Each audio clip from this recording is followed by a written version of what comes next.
Ladies and gentlemen, welcome back to Wrestling Discussions. In today's episode, we're going to be discussing Friday Night Smackdown, Vince McMahon and CM Punk potentially returning in 2023, and is Ronda Rousey still with the WWE? Now, I'll get into all of this in a minute. Let's jump right into SmackDown. So, SmackDown was very interesting. We started with the Bloodline coming out, Roman Reigns cutting a promo, and this is Roman Reigns' first appearance since him and Sami Zayn losing to John Cena and Kevin Owens. And I think everyone was right in saying that Roman Reigns had some choice words for Sami Zayn. Roman Reigns berating Sami Zayn, telling the world, telling specifically Sami Zayn, it was like no one else was there. The tribal chief tuned everyone out except Sami Zayn. He was narrowing in on Sami Zayn. He was saying, do you want to be me? Do you want to be the tribal chief? You want to be the undisputed universal champion? Is that what you want? You want to be the leader of the bloodline? You want to run the bloodline? And there was this anger that took over him, and it's something that we're not used to seeing from Roman Reigns when it comes to his own family, when it comes to the bloodline. And again, this is where that idea of, is Sami Zayn really a member of the bloodline? Is Sami Zayn, because Sami Zayn isn't family, he isn't blood. Is he really a member of the bloodline? And that's where that idea comes into play. And so it's starting to kind of, there's certainly a fracture in the bloodline, I think it's safe to say. And after that, Kevin Owens came out, and Kevin Owens not only coming out, but challenging Roman Reigns to the Royal Rumble, and it is official. We will see Kevin Owens versus Roman Reigns at the Royal Rumble for the WWE Undisputed Universal Championship.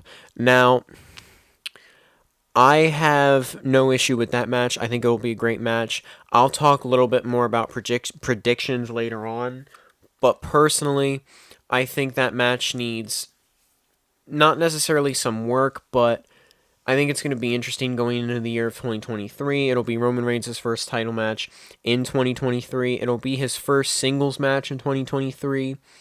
And so I think it's going to be interesting. I think this is... I think, Kevin Owens is a guy that wrestles week in, week out. Roman is a guy that wrestles once a month, if not less than that. Now, moving on to what was our first match of the evening, Kofi Kingston versus Santos Escobar. Now, obviously, Kofi Kingston and Xavier Woods, the New Day, are the current NXT Tag Team Champions, which I think it's nice to see them be NXT Tag Team Champions, but also still be signed to SmackDown and still be with SmackDown. I think that's interesting to see. I like that they're acknowledging that they're still on the roster of SmackDown, but also the champions of NXT right now. And so it's nice to kind of have that inclusion of both brands through that of the New Day right now. Now, Santos Escobar, obviously, he's only been back in WWE for a few months. He came up to the main roster with Legado del Fantasma and Zelina Vega, and so far, storyline-wise, he hasn't really had anything good going for him.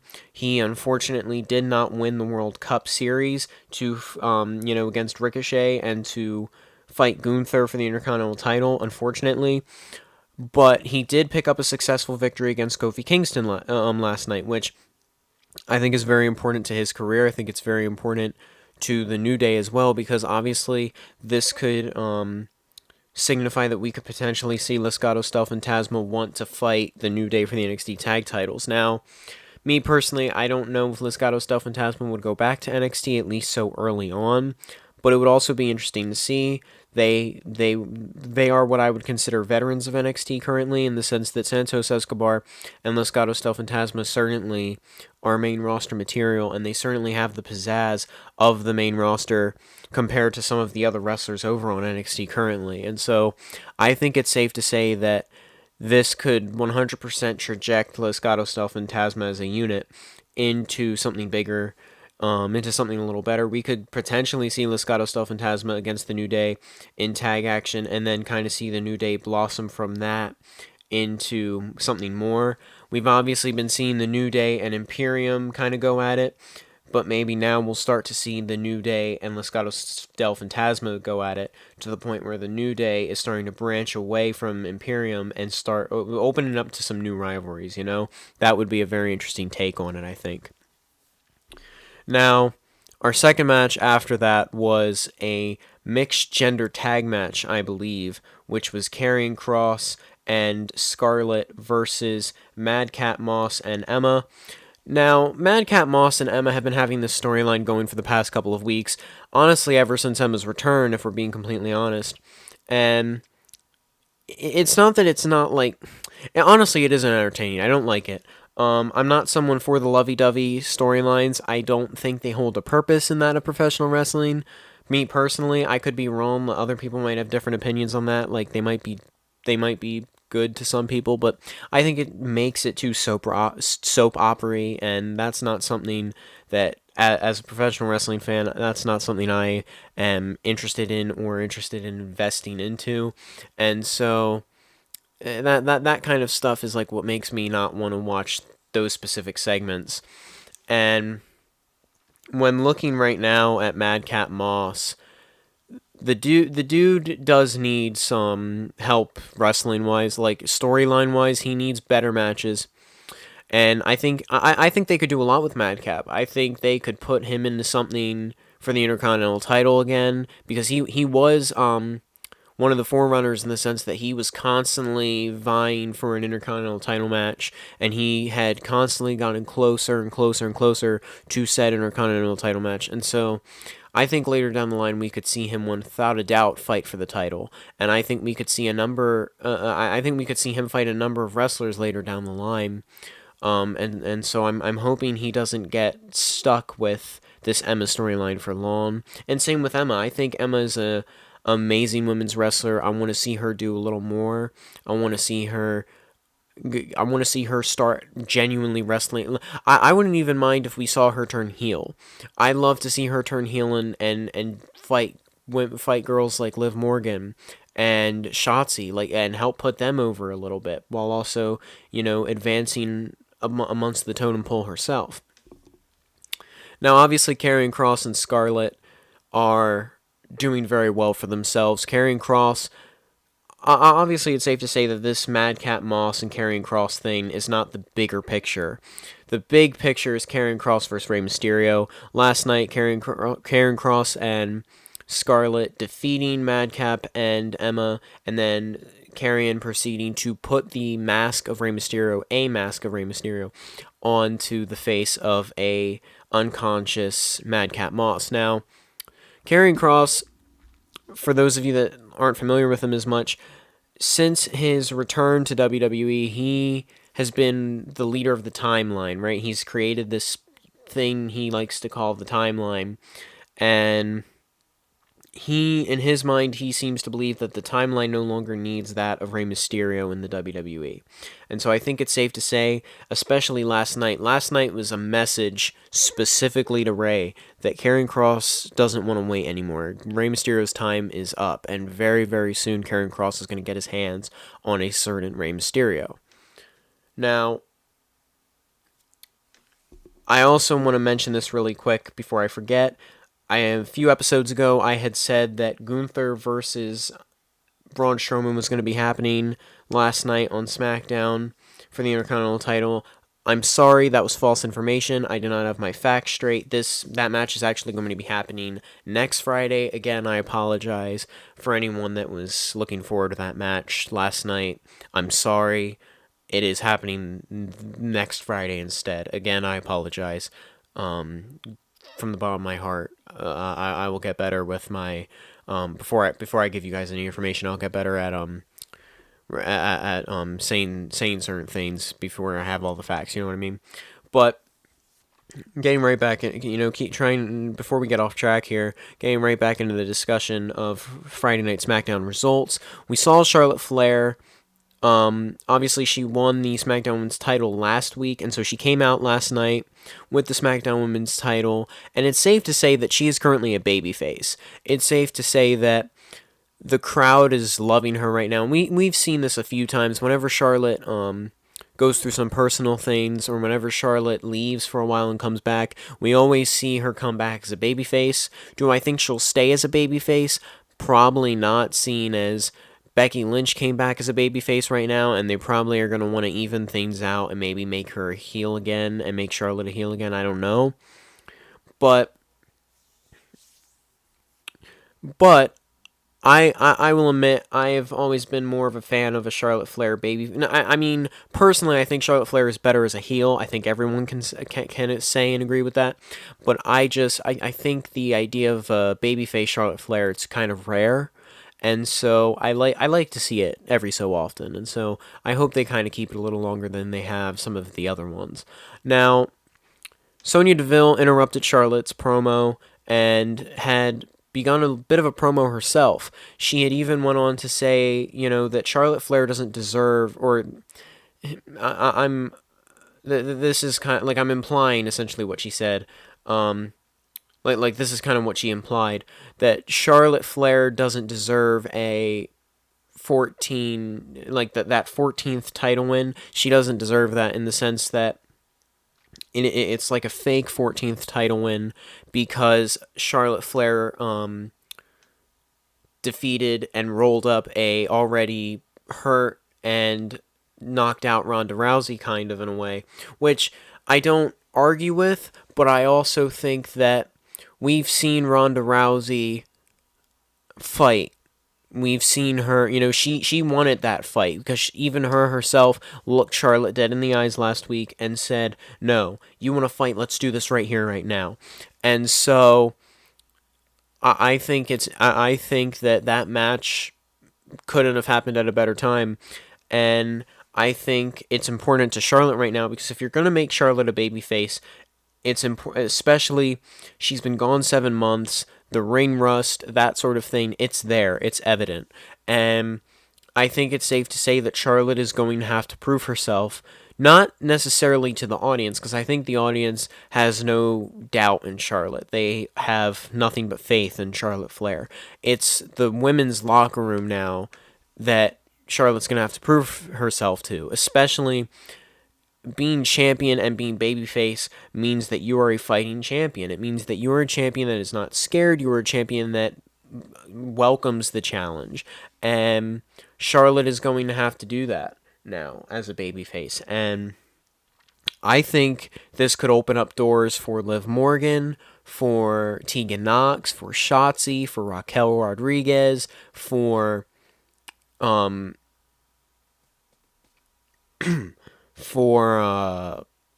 can't think of her name. Zai Quinn, or Zai Quinn, is that her name? I forget. Xia Li. Sorry, Xia Li. I think it's important. I think this could open up doors for all of them. Now, Charlotte did proceed to defend her title against Sonya after that promo, and it was a successful title defense. Now, personally, honestly, I think that's a good concept. I think not only did Charlotte prove Sonya wrong, but she's also starting to kind of put herself over now with the women's locker room, in the sense that she's slowly proving herself. She had a semi-decent successful title defense, she had a successful title defense against Sonya Deville, which is one step closer to proving herself, right? Now looking over at Hit Row. So I mentioned this in the first episode on this podcast, that Hit Row and Ricochet seemed to be having some beef. He was making some jokes. They didn't seem, Top Dollar didn't seem to like them. Top Dollar versus Ricochet was last night. Ricochet did pick up the victory. After the match, Top Dollar shook his hand. Him and Shantae, they raised Ricochet's hands, and then Shantae kicked Ricochet from behind. Super kicked him from behind, back of the head, and Top Dollar just began to manhandle him, destroy him. He even had B-Fab hit the big boot right into Ricochet's face. And personally, I am a fan of Hit Row as heels. I don't like them as baby faces. I think the only reason they were baby faces is just due to the simple fact that people kind of liked their gimmick a lot. But I think their characters were always meant to be heels. I think their characters will thrive better as heels, I hope.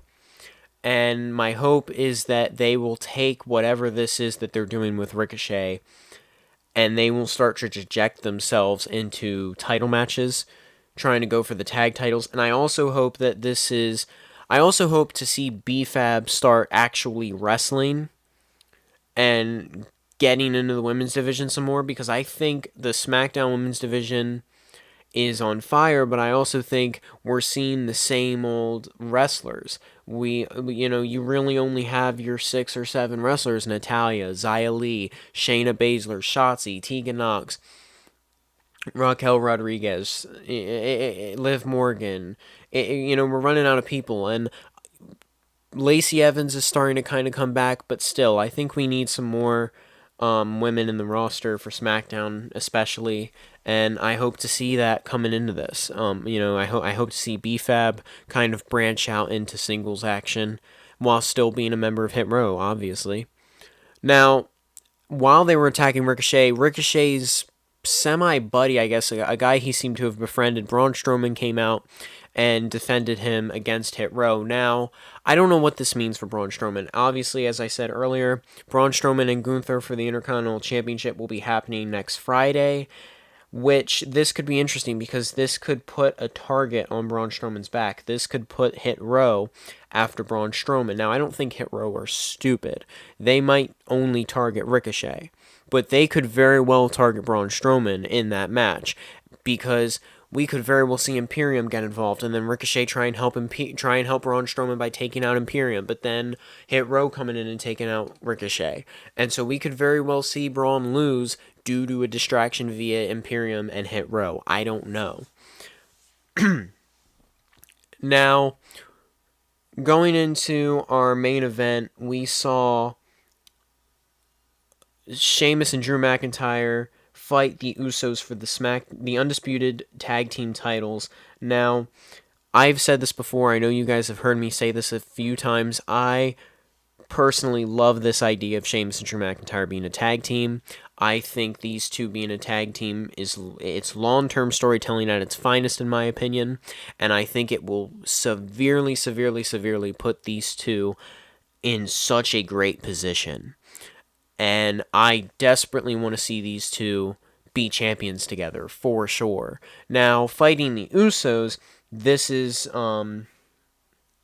interesting to me, because this opens up a number of doors.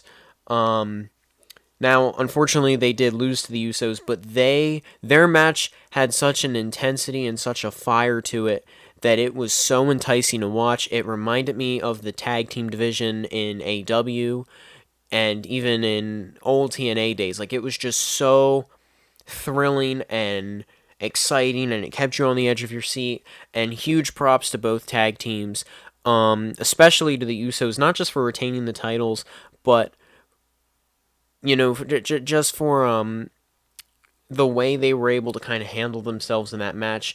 They do a good job at, although the size advantage is against them, they always are able to kind of put their own selves over while also having their opponents be over at the same time, in a sense. And I think that's important to have.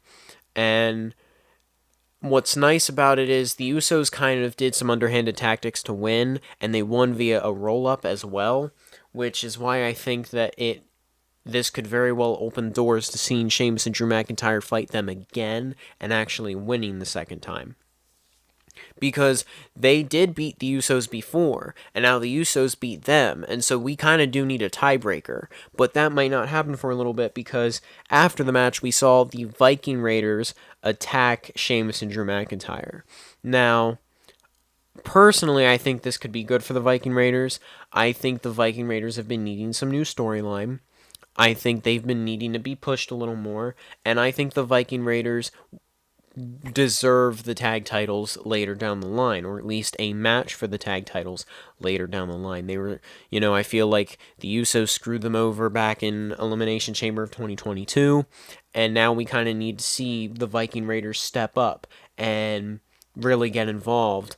And I think going against going against Drew McIntyre and Sheamus, you can't get more involved than that, right? And so I think that's huge, and I can't wait to see that. Now, after the match as well, we saw Sami Zayn and Paul Heyman and Roman Reigns watching from the back, eating popcorn, having a good old time.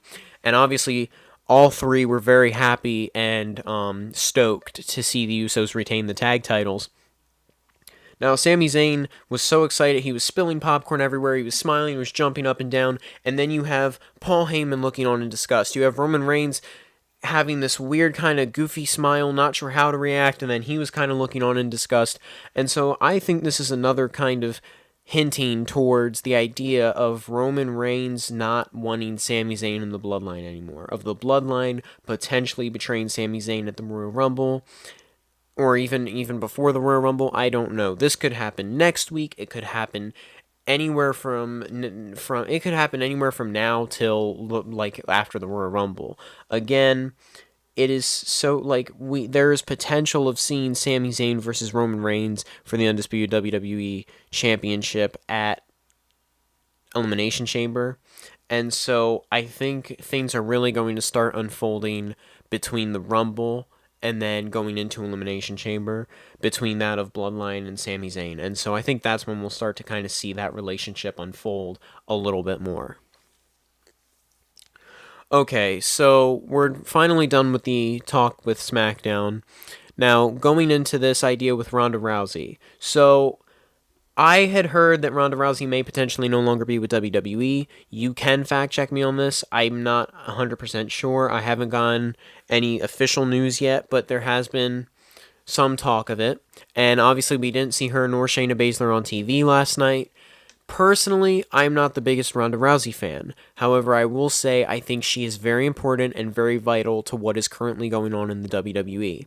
Her character has been very beneficial to the build-up of other superstars. She has helped immensely, I think, with that of Raquel Rodriguez, with that of Shotzi, with that of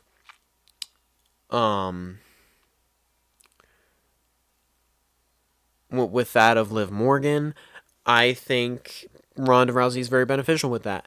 And I think she's important to that of Shayna Baszler because she's bringing out this fire and this passion and this thing in Shayna Baszler that we haven't seen since the NXT Black and Gold days. And everyone has been acknowledging that. Fans all over social media have been acknowledging that. We are seeing the old Shayna Baszler, right? And so I think 100% it is vital to seeing Ronda Rousey come back.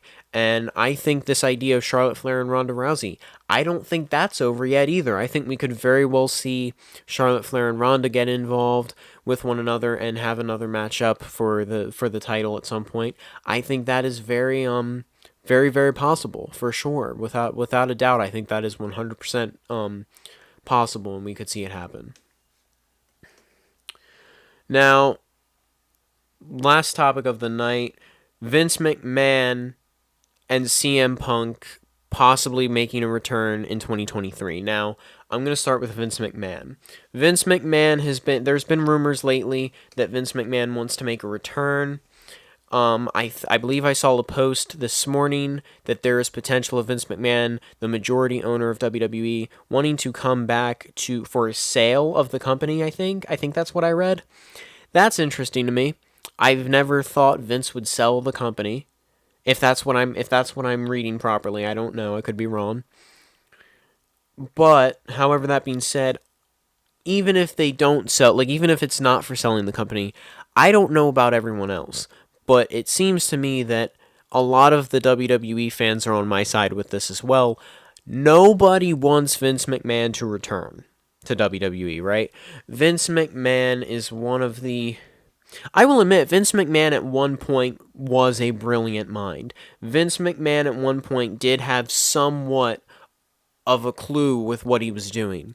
But especially since COVID, Vince McMahon has completely lost his touch, and he has no idea in the world about how to run the WWE the way it should be ran. And Triple H does, because Triple H has that idea of evolution. Triple H is very open to evolution. Vince McMahon is not, and I think that is very safe to say that Vince McMahon is not open to the idea of evolution. He sees professional wrestling his way and only his way, and that's the issue. And I think for him to come back, especially now, it would completely ruin what Triple H has been trying to build within the past few months, because Vince McMahon has completely... Triple H has completely trajected WWE back up into the rating, back into the highest of ratings, and I think if it wasn't for Triple H, me personally, I think with Triple H, I think WWE is doing so much better than that of AEW right now. And I know this might be a terrible opinion, but in my personal opinion, I think WWE is doing better than AEW. And I think it is all thanks to Triple H. And I think once Vince McMahon comes back, then we're going to start seeing people go back to AEW. And we're going to suddenly start seeing AEW becoming the next hottest thing once again, because we're going to be seeing all these releases from WWE and all these wrestlers going over to AEW. And so that will be interesting if we see Vince return. Now, talking about a potential CM Punk return, that's even more interesting. CM Punk, in my mind, will never wrestle ever again. I think he has no interest to wrestle, and I don't want to see him wrestle. I don't think the fans want to see him wrestle anymore. Because, I mean, look at the memes, look at the people on social media, look at the people in the audience when, the elite wrestled Death Triangle at Full Gear. Every single person in that audience was booing CM Punk, and they were they were saying, like, F CM Punk, we don't want to see him anymore. The memes of bullying CM Punk and saying, you ruined AEW, and he did. And, people even admitting that if it wasn't for Tony Khan letting CM Punk into the company, none of this would have happened. And it's true. It is true. CM Punk was like a little toxin that was let into the company, and he destroyed it from the inside out. And there's been many rumors lately that there's a potential of him returning in 2023. Do I agree with those rumors? I kind of do, because I could very, very well see CM Punk come back. However, do I want him to come back? Like, do I want to believe in these rumors? Absolutely not. I am not the biggest CM Punk fan. I will never be the biggest CM Punk fan. And I think he completely destroyed AEW. I think he completely destroyed what Kenny Omega and the Young Bucks and Hangman Adam Page and Pac and Jon Moxley and all these wrestlers from all over, what they had tried to build for all these years. And it's unfortunate, but it's true, because CM Punk thinks he's mature, he thinks he's a responsible intellectual of a man at the age that he is, but he's not. He's actually irresponsible, he's immature, and he single-handedly destroyed an entire company within one night. And that sucks, but it is an unfortunate truth. And so I pray to God that this guy does not come back in 2023. I pray to God that both of them don't come back in 2023. Nobody wants Vince McMahon back. Nobody wants CM Punk back. If they both come back, both companies are going straight into the water, and everyone's going to turn to Impact Wrestling, guaranteed. Alright, ladies and gentlemen, that is it for tonight's episode. Thanks again for tuning in, and I'll catch you guys in the next one. Thank you very much. Hope you guys have a great one.